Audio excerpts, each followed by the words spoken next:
നമുക്ക് അലീനയുടെയും മനുഷ്യങ്ങളുടെയും നാളത്തെ നല്ലൊരു കഥ കേട്ടാലോ? അതിനു മുമ്പായി ആദ്യമായി കാണുന്നവരുണ്ടെങ്കിൽ ചാനൽ ഇഷ്ടപ്പെട്ട ഒന്ന് സബ്സ്ക്രൈബ് ചെയ്യാൻ മറക്കരുത്. വീഡിയോ ഇഷ്ടപ്പെടുവാണെങ്കിൽ ലൈക്ക് ചെയ്യാനും നിങ്ങളുടെ വിലയേറിയ അഭിപ്രായങ്ങളൊക്കെ രേഖപ്പെടുത്താനും മറക്കരുത് കേട്ടോ. അങ്ങനെ നാളത്തെ കഥയില് അലീന കൃഷ്ണമോളെ ഫോൺ വിളിച്ചിട്ട് നേരെ ബാലേന്ദ്രന്റെ അടുത്തേക്ക് ചെല്ലുവാണ്. ഈ സമയത്ത് ബാലേന്ദ്രൻ നല്ല ടെൻഷനായിരുന്നു. കാരണം രോഹിത്തിന്റെ കാര്യം എങ്ങനെയാവും അതൊക്കെ ഓർത്തിട്ട്. അതുകൊണ്ടാണല്ലോ ബാലേന്ദ്രൻ ഇത്ര പെട്ടെന്ന് നെഞ്ചുവേദനയും കാര്യങ്ങളൊക്കെ ഉണ്ടായത്. അങ്ങനെ സിസ്റ്റർമാരുടെ അനുവാദമൊക്കെ മേടിച്ചിട്ട് അലീന ബാലേന്ദ്രൻ്റെ അടുത്തേക്ക് വന്നു. ആ സമയത്ത് ബാലേന്ദ്രൻ്റെ കണ്ണൊക്കെ നിറഞ്ഞു കിടക്കുക. അപ്പോഴേക്കും അലീന പറഞ്ഞു, അച്ഛൻ പേടിക്കണ്ടെന്ന് പറയണം. എനിക്ക് എന്ത് ചെയ്യണമെന്ന് അറിയില്ല മോളെ. ഇനി എന്തായി തീരും അവൻ്റെ ഭാവി? അവൻ പഠിച്ചുകൊണ്ടിരിക്കുന്നവനല്ലേ, ചെറിയ കേസൊന്നുമല്ല, പോക്സോ കേസാ വരാൻ പോന്നെ. ആ പെൺകുട്ടിക്ക് പ്രായപൂർത്തിയായില്ലെങ്കിൽ പിന്നെ അവന് പുറത്തിറങ്ങുമെന്ന് ചോദിച്ചു. അത് കേട്ടപ്പോൾ അലീന പറഞ്ഞു, അച്ഛൻ അതല്ല എനിക്ക് വിട്ടേരെ. എന്താ വേണ്ടെന്ന് വെച്ചാൽ ഞാൻ ചെയ്തോളാം. അച്ഛൻ അതിനെക്കുറിച്ചൊന്നും ആലോചിച്ചിപ്പോൾ ടെൻഷൻ അടിക്കണ്ട, എല്ലാം ശരിയാകും. അവൻ്റെ മുഖം കണ്ടു കഴിഞ്ഞപ്പോൾ എനിക്ക് തോന്നി അവനങ്ങനെ തെറ്റ് ചെയ്തിട്ടില്ലെന്ന് എനിക്ക് തോന്നേ. ഞാൻ നോക്കട്ടെ. അച്ഛനിപ്പോൾ അച്ഛൻ്റെ മോനെക്കുറിച്ചൊന്ന് ഓർത്തു. ഒരു വിഷമം വേണ്ട, അച്ഛൻ പെട്ടെന്ന് തന്നെ സുഖമായിട്ട് വരണം. അറിയാലോ, അച്ഛൻ എന്തെങ്കിലും സംഭവിച്ചു പോയിട്ടുണ്ട് പിന്നെ ഞങ്ങൾക്ക് ആരാ ഉള്ളതെന്നൊക്കെ ചോദിക്കുകയാണ്. അങ്ങനെ ബാലേന്ദ്രൻ്റെ മനസ്സിന് നല്ല ധൈര്യം കൊടുക്കുകയാണ്. അലീന പറഞ്ഞു, അവരുടെ കാര്യമൊന്നും ഓർത്ത് അച്ഛൻ വിഷമിക്കേണ്ട, അവരെയൊക്കെ ഞാൻ നോക്കിക്കോളാം എന്നൊക്കെ പറഞ്ഞുകൊണ്ട് ബാലേന്ദ്രൻ്റെ കൈ പിടിക്കുന്നുണ്ട്. ബാലേന്ദ്രൻ അതൊരു ആശ്വാസമായിരുന്നു ആ സമയത്ത്. തൻ്റെ കൂടെ നിൽക്കാനായിട്ട്, തൻ്റെ വേദനകൾ മനസ്സിലാക്കാനായിട്ട്. തൻ്റെ സ്വന്തം മോളല്ലാഞ്ഞിട്ട് കൂടി ഇവളുണ്ടല്ലോ എന്നൊരു ചിന്ത. എന്ത് വന്നാലും ഇവളെ ഏറ്റെടുക്കുമല്ലോ, തൻ്റെ അനുജനെയും അനുജത്തിമാരെയും ഒക്കെ പൊന്നുപോലെ നോക്കുമല്ലോ എന്നൊരു ചിന്ത ബാലേന്ദ്രൻ്റെ മനസ്സിലുണ്ടായി. അതുവരെ ഇല്ലാത്തൊരു ധൈര്യം ബാലേന്ദ്രന് കിട്ടി. അപ്പോഴേക്കും നേഴ്സ് വന്നിട്ട് പറഞ്ഞു, അധികം സംസാരിപ്പിക്കണ്ടെന്ന് പറഞ്ഞു. അലീന പറഞ്ഞു, അത് ഞാൻ പുറത്ത് കാണും അച്ഛാന്ന് പറഞ്ഞു. അങ്ങനെ അലീന പുറത്തേക്ക് ഇറങ്ങി. പക്ഷേങ്കിൽ അലീനയ്ക്ക് അവിടെ നിൽക്കാൻ പറ്റില്ല, വീട്ടിലേക്ക് പോകണം. അവിടെ കൃഷ്ണയും ബബിതയും തന്നെയുള്ളൂ. ബബിതയുടെ കാര്യമാണെങ്കിൽ ഒന്നും പറയാൻ വേണ്ട. ഈ സമയത്ത് ഇനി ആരെങ്കിലും വിളിച്ച് വീട്ടിൽ കയറ്റുമെന്നും പറയാൻ പറ്റില്ല. അവളുടെ സ്വഭാവം അങ്ങനെയാണ്. പോരാത്തതിന് കൃഷ്ണമോള് നല്ല ടെൻഷനിലാണ്. എന്തായി രോഹിത്തിന്റെ കാര്യത്തെക്കുറിച്ച് ഓർത്തിട്ട് ഇനിയിപ്പോൾ അതിൻ്റെ പേരിൽ കുടുംബത്തിൽ എന്തെങ്കിലും പ്രശ്നം ഉണ്ടാവുമോ? നാട്ടുകാരൊക്കെ അറിയും, മീഡിയക്കാരൊക്കെ അറിയും, വലിയ വാർത്തയും കാര്യങ്ങളൊക്കെ ആവും. അങ്ങനെ വന്നിട്ടുണ്ടെങ്കിൽ അവിടെ ആരെങ്കിലും വേണമല്ലോ. വൈജയന്തി ഹോസ്പിറ്റലുമാണ്. എന്ത് ചെയ്യണമെന്ന് അറിയത്തില്ലാത്തൊരവസ്ഥയായിപ്പോയി അലീനയ്ക്ക്. പിന്നെ അലീന മനുശങ്കറെ വിളിക്കുകയാണ്. മനുശങ്കറെ വിളിച്ചിട്ട് അലീന കാര്യങ്ങളൊക്കെ ഇപ്പോൾ സംസാരിക്കുന്നുണ്ട്. മനുശങ്കർ ഇനി പേടിക്കൊന്നും വേണ്ട, ഞാൻ എന്തായാലും വീട്ടിൽ പോയിട്ട് അങ്കിളിൻ്റെ അടുത്തേക്ക് പോയിക്കോളാം. ഒരു കാര്യം ചെയ്യാം, അലീന ഇപ്പോൾ തൽക്കാലത്തേക്ക് വീട്ടിലേക്ക് പോയിക്കോളാൻ പറയണം. അങ്ങനെ ബാലേന്ദ്രനെ കാണാനായിട്ട് വീണ്ടും അലീനെ കയറി ചെന്നു. എന്നിട്ട് ബാലേന്ദ്രനോട് പറഞ്ഞു, അച്ഛൻ പേടിക്കൊന്നും വേണ്ട കേട്ടോ, ഞാൻ എന്താണെങ്കിലും വീട് വരെ പോയിട്ട് വരാമെന്ന് പറഞ്ഞു. വീട്ടിലേക്ക് പോകാതിരിക്കാൻ പറ്റില്ലല്ലോ. ഇത്തിരി കഴിയുമ്പോഴത്തേനും മനുവേട്ടൻ ഇങ്ങോട്ടേക്ക് വരുമെന്ന് പറഞ്ഞു. അങ്ങനെ ബാലേന്ദ്രനോട് പേടിക്കണ്ട, അപ്പം ഇത്തിരി കുറവുണ്ട്, വേറെ പ്രശ്നങ്ങളൊന്നുമില്ലെന്ന് സിസ്റ്റർമാർ പറഞ്ഞു. അങ്ങനെ അലീന എന്ത് ചെയ്തു, നേരെ വീട്ടിലേക്ക് പോരുവാണ്. ആ സമയത്ത് മനുശങ്കറിന് നല്ല കട്ടക്കലിപ്പായിരുന്നു. സഹിക്കാൻ പറ്റുന്നതിൽ അപ്പുറമാണ്. കാരണം നിസ്സാര കാര്യത്തിനല്ല രോഹിത്തിനെ അതുപോലെ തന്നെ ഹരിശങ്കറെയൊക്കെ പോലീസ് അറസ്റ്റ് ചെയ്തിരിക്കുന്നത് പീഡന കേസിലാണ്. അതും പോക്സോ കേസ് ആവുമെന്ന് പോലും അറിയത്തില്ല. അതൊക്കെ ഓർത്ത് വല്ലാത്തൊരു ടെൻഷൻ ഉണ്ടായിരുന്നു. ഒടുവിൽ മനുശങ്കർ വീട്ടിലേക്ക് വരുവാണ്. ഈ സമയത്ത് അലീന വീട്ടിലേക്ക് വന്നു. അലീനയ്ക്കാണ് സങ്കടമൊക്കെ ഉണ്ടായിരുന്നു, പറഞ്ഞിട്ട് കാര്യമില്ല. അപ്പോഴേക്കും കൃഷ്ണമോൾ ഓടി വന്നു. കൃഷ്ണമോൾ വന്നിട്ട് ചോദിച്ചു, എന്തായി ചേച്ചി കാര്യങ്ങളൊക്കെ? അതെ, അച്ഛനിപ്പോൾ ഇത്തിരി ഭേദമുണ്ടെന്ന് പറയണം, പ്രശ്നമില്ല എന്ന് പറഞ്ഞു. എന്നാലും ചേച്ചിക്ക് എന്നാൽ അവിടെ നിൽക്കാൻ മേലായിരുന്നു. അത് സാരമില്ല, നിങ്ങൾ തനിച്ചല്ലേ ഇവിടെ ഉള്ളൂ. മനുവായിട്ട് ഇത്ര കഴിയുമ്പോൾ അങ്ങോട്ടേക്ക് വരാമെന്ന് പറഞ്ഞിട്ടുണ്ട്. അല്ലെങ്കിൽ ഒരു കാര്യം ചെയ്യാം, നമുക്ക് അങ്ങോട്ടേക്ക് ഹോസ്പിറ്റലിലേക്ക് പോകാമെന്ന് പറയണം. കൃഷ്ണമോൾ പറഞ്ഞു, എനിക്ക് ആകെ പേടിയാവുന്നുണ്ട് ചേച്ചി, എന്ത് ചെയ്യണമെന്ന് അറിയത്തില്ല. രോഹിത്തേട്ടന് എന്തെങ്കിലും സംഭവിക്കുമോ? രോഹിത്തേട്ടനെ പോലീസ് അറസ്റ്റ് ചെയ്തില്ലേ, ഇനിയിപ്പോൾ കേസായി കഴിഞ്ഞിട്ടുണ്ടെങ്കിൽ രോഹിത്തേട്ടന് പുറത്തിറങ്ങാൻ പറ്റുമോ? കൃഷ്ണമോൾക്ക് ഭയങ്കര ടെൻഷനാണ്. പക്ഷെ ബബിതയ്ക്ക് യാതൊരു കൂസലുമില്ല. തൻ്റെ സഹോദരനെ പോലീസ് അറസ്റ്റ് ചെയ്തിരിക്കുന്നത്, അല്ലെങ്കിൽ തൻ്റെ അച്ഛനാണ് ഹോസ്പിറ്റലിൽ, അതിനെക്കുറിച്ചൊന്നും യാതൊരു ബുദ്ധിമുട്ടും ബബിതയ്ക്കില്ല. ബബിതയ്ക്ക് ബബിതയുടേതായ കാര്യങ്ങൾ നടക്കണം, അവളുടെ കാമുകനെ വിളിക്കണം, കൃത്യസമയത്ത് ആഹാരം കിട്ടണം, കഴിക്കണം, അങ്ങനെ കുറച്ച് സൊള്ളി അടിച്ച് നടക്കണം. അതുമാത്രം ബബിതയുടെ മനസ്സിലാഗ്രഹം. പക്ഷേങ്കിൽ കൃഷ്ണമോൾക്ക് ഭയങ്കര ടെൻഷനായിരുന്നു. അലീനയ്ക്കാണെങ്കിൽ അതിനേക്കാളും വലിയ ബുദ്ധിമുട്ടായിരുന്നു. പിന്നീട് അലീന വീട്ടിലേക്ക് വന്നിട്ട് മനുശങ്കർ ഒന്നുകൂടെ വിളിക്കുന്നുണ്ട്. അപ്പോഴേക്കും മനുശങ്കർ പറഞ്ഞു, അതെ ഞാൻ വീട്ടിലേക്ക് പോയിക്കൊണ്ടിരിക്കുക, അതിനുശേഷം പോവാമെന്ന് കരുതി എന്ന് പറയണം.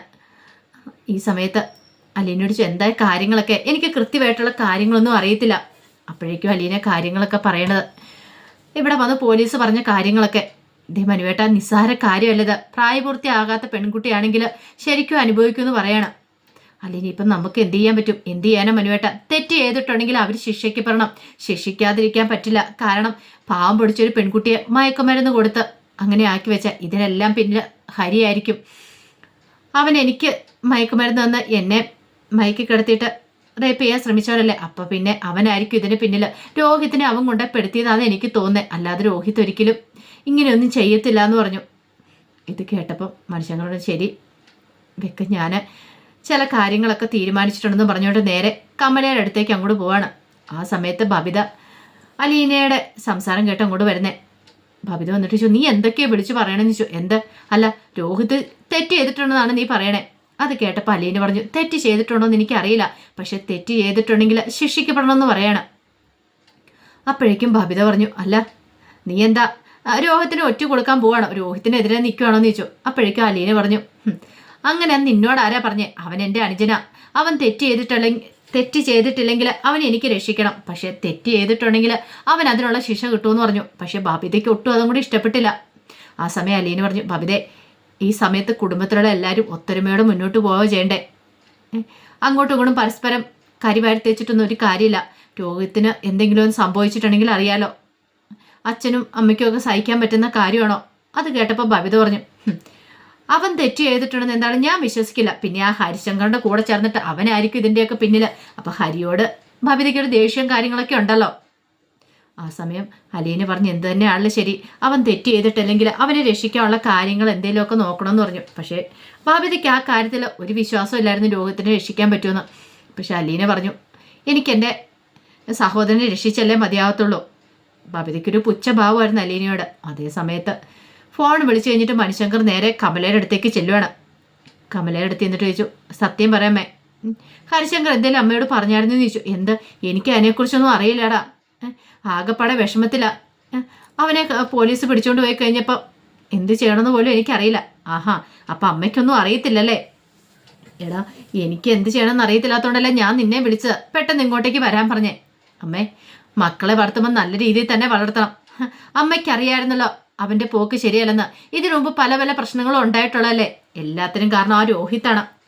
അവനും കൂടെ കാരണം ഈ പ്രശ്നങ്ങളെന്ന് പറഞ്ഞുകൊണ്ട് രോഹിത്തിനെ കുറ്റപ്പെടുത്തുവാണ് കമല. അത് കേട്ട് കഴിഞ്ഞപ്പോഴത്തേനും ഹരിശങ്കറിന് ദേഷ്യം വന്നു. മിണ്ടരെന്ന് പറഞ്ഞ് കൈ ചൂണ്ടിക്കണം കൂടി ചെല്ലുവാണ്. അമ്മ ഒറ്റ എഴുത്തി ഇതിനെല്ലാം കാരണക്കാരി. അമ്മയ്ക്ക് നാണം ഉണ്ടോ മറ്റുള്ളവരെ കുറ്റപ്പെടുത്താനായിട്ട്? അലീനയോട് ചെയ്തത് എന്താണെന്ന് അമ്മയ്ക്ക് നന്നായിട്ട് അറിയാലോ ഹരി. എന്നിട്ടോ അലീന കേസ് കൊടുക്കാത്തതുകൊണ്ട് മാത്രം അന്ന് രക്ഷപ്പെട്ടു പോന്നേ. അലീന എങ്ങാനും കേസ് കൊടുത്തിട്ടുണ്ടായിരുന്നെങ്കിൽ ഇപ്പോഴും അവൻ അകത്ത് കിടന്നേനും. ഇപ്പോഴാണ്ടേ പാവം പിടിച്ചൊരു പെൺകുട്ടിയെ തെറ്റിദ്ധരിപ്പിച്ച് കൂട്ടിക്കൊണ്ട് പോയിട്ട് അവളെ റേപ്പ് ചെയ്തിരിക്കുന്നു. ഒരാൾ മാത്രമല്ല, അവൻ്റെ കൂടെ വേറെയുണ്ട്. അവനാണ് ഒന്നാം പ്രതി. കാരണം അവനാണ് ഇതിൻ്റെ മെയിൻ സൂത്രധാരൻ. എന്നിട്ട് വീണ്ടും അമ്മ അവനെ ന്യായീകരിച്ച് വന്നിരിക്കുന്നു. എടാ, അത് പിന്നെ മിണ്ടരെന്ന് ഞാൻ പറഞ്ഞല്ലോ. ഇങ്ങനെയുള്ള ഒരു മോനെ പ്രസവിക്കേണ്ട വല്ല കാര്യം ഉണ്ടായിരുന്നു അമ്മയ്ക്ക്. പ്രസവിച്ചിട്ടുണ്ടെങ്കിൽ മക്കളെ നല്ല രീതിയിൽ വളർത്താൻ പഠിക്കണം. അവൻ ചെയ്ത തെറ്റുകളൊക്കെ അമ്മ കണ്ടില്ലെന്ന് അടിച്ചു. എന്നിട്ടിപ്പോൾ അവസാനം പൂങ്കണ്ണീർ ഒഴുക്കിയിട്ടൊന്നും ഒരു കാര്യമില്ലാന്ന് പറഞ്ഞു. അത് കേട്ടപ്പോൾ കമല പറഞ്ഞു, എടാ, അത് അവൻ അങ്ങനെയൊന്നും ചെയ്യുമെന്ന് എനിക്ക് തോന്നില്ല. അമ്മയ്ക്ക് നാണമുണ്ട് അമ്മ ഇങ്ങനെ പറയാനായിട്ട്, ഇപ്പോഴും അവനെ ന്യായീകരിക്കാനായിട്ട്. ദേ, അമ്മ ഒരു പെൺകൊച്ചിനെ പ്രസവിച്ചിട്ടുണ്ടല്ലോ. അവൾക്ക് ആ നാളെ ഇങ്ങനെ ഒരു ഗതികേടുണ്ടാകുന്നെങ്കിലോ? കുറച്ച് അവന്മാർ കൂടിയിട്ട് അവളെ ബലാത്കാരം ചെയ്ത് അമ്മയ്ക്ക് സഹിക്കാൻ പറ്റുമോ?